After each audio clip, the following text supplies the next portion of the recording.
کے news H D میں ہوں حارث علی شاہ گیلانی۔ چلتے ہیں آج کی اہم خبروں کی طرف۔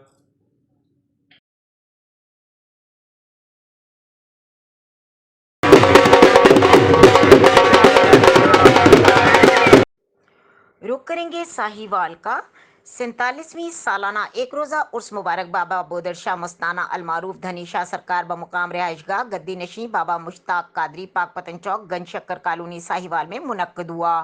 عرس کے آغاز پر دھنی شاہ سرکار کی قبر مبارک کو غسل دیا گیا اور چادر چڑھائی گئی۔ عرس پر مہمان خصوصی سابقہ میئر کونسل کارپوریشن سردار اسد علی خان بلوچ، کے نیوز چینل انٹرنیشنل کے سی ای او سید حارث علی شاہ گیلانی اور کے نیوز چینل کے نمائندے گلفام حیدر قریشی۔ عرس کا باقاعدہ آغاز تلاوت قرآن پاک سے کیا گیا اور نعت رسول مقبول صلی اللہ علیہ وآلہ وسلم پیش کی گئی۔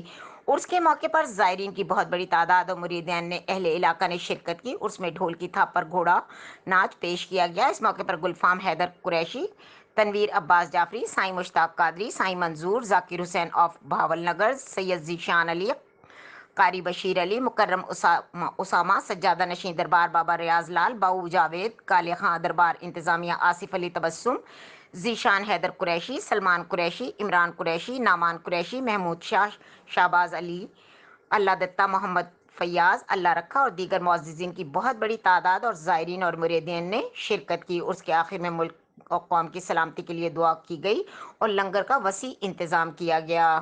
مزید خبروں اور اپڈیٹس کے لیے ہمارے ساتھ رہیے گا، تب تک کے لیے اپنا خیال رکھیے گا۔ اللہ حافظ۔